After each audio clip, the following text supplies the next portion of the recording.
Hey everyone, I had a couple of you over the weekend ask me to do a video on how I go about wiring my buggies. I'm not saying what I do is right or wrong, but I thought I'd share it with you because you asked.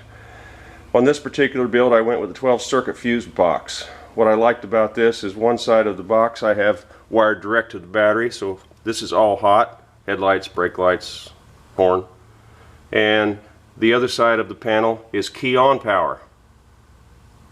There's a common ground block on this side. I just like that setup. It's a little big, but I went with it.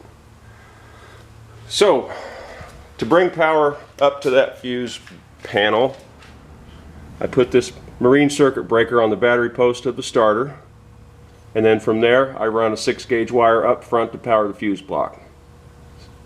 I used the 6-gauge because I had it.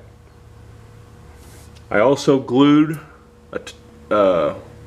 this is actually a hose for a sump pump. I got it out at the hardware store. Anyway, I glued it, I don't know if you can see it, the full length of the body, and that's my conduit to run my power.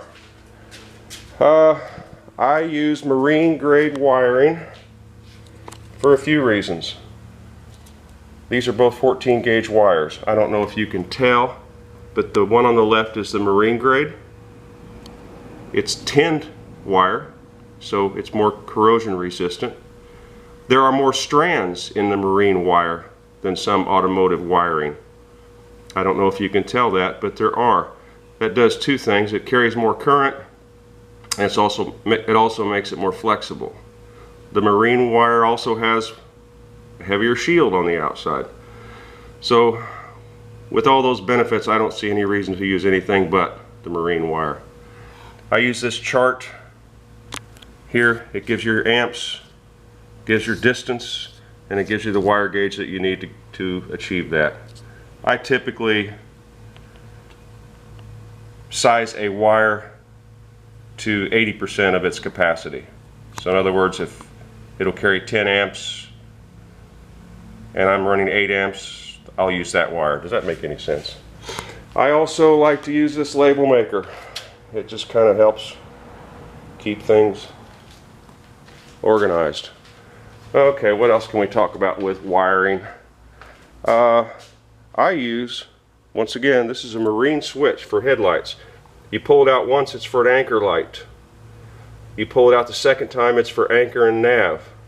Or in this case, you pull it out once, you have tail lights, you have dash lights, and you have power to the headlight relay.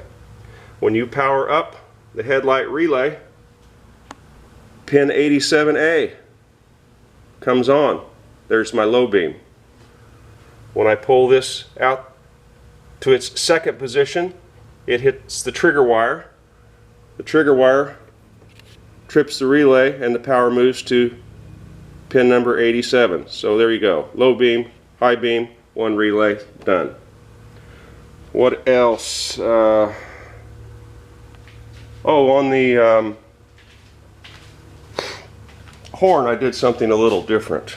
I don't know if you can see on here, but the blue wire is power and the black wire is trigger on this relay. They are both going directly to the battery. So that horn relay is hot.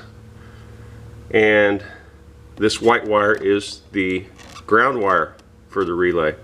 So I run that over to the switch on the turn signal. 66 and 67 Volkswagen have a dimmer switch on the turn signal lever, and I use that as a ground. So I ground the relay, the horn goes off.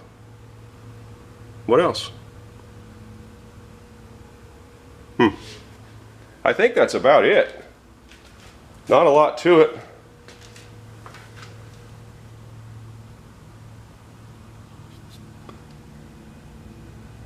That's it. All right. Have a great day.